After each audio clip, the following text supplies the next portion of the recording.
مشاهدينا الكرام، السلام عليكم ورحمة الله تعالى وبركاته. تبقى أجواء مضطربة تميز يوم الغد أيضا كافة المناطق الشمالية. مساحة الأرصاد الجوية ترتقي بأجواء غائمة على العموم بالمناطق الشمالية، مرفوقة ببعض الأمطار الرعدية التي ستكون أكثر استمرارية نحو السواحل الغربية، وهذا خلال الصبيحة. قد تتساقط حبات البرد خلال الصباح الباكر نحو السواحل الوسطى والغربية.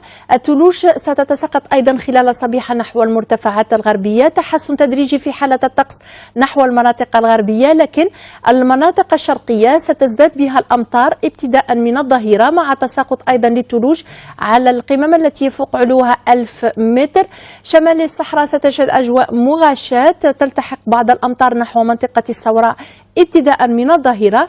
تبقى أجواء مغاشاة بدون فعالية على أقصى الجنوب لغاية مرتفعات الهوغار والتاسيلي، مع نشاط بعض الزوابع الرملية المحلية. الحرارة خلال ليلة اليوم ستقارب درجة واحدة تحت الصفر فقط بالبيض، 3 درجات بباتنا، 4 درجات بقسنطينة، درجتين بسعيدة وتيارت، 7 إلى 8 درجات بالسواحل، باردة أيضا بشمال الصحراء، مقاييس ما بين 5 إلى 9 درجات، 14 درجة منتظرة بالصحراء الوسطى، 18 ببرج باجي مختار، 13 بإليزي وتمن راس، وترتفع إلى 19 بأقصى الجنوب.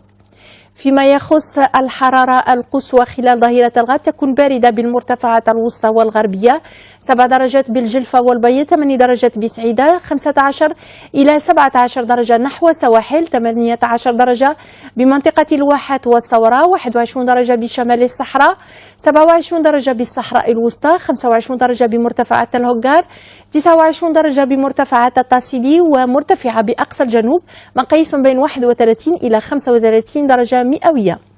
البحر سيكون مضطرب نحو السواحل الغربية، كثير الاضطراب نحو السواحل الوسطى والشرقية، رياح قوية نسبيا على العموم، تأتينا غربية جنوبية غربية تدور إلى شمالية غربية نحو السواحل الوسطى.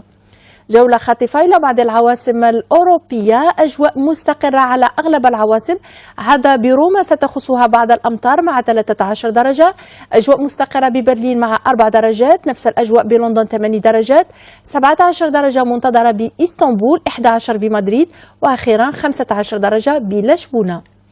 نعود إلى أرض الوطن. وقت شروق الشمس بحد الغد على مستوى العاصمة وضواحيها سيكون في حدود الساعة 7 صباحا و23 دقيقة، والغروب على الساعة 6 مساء و39 دقيقة. مشاهدينا أشكركم على حسن المتابعة.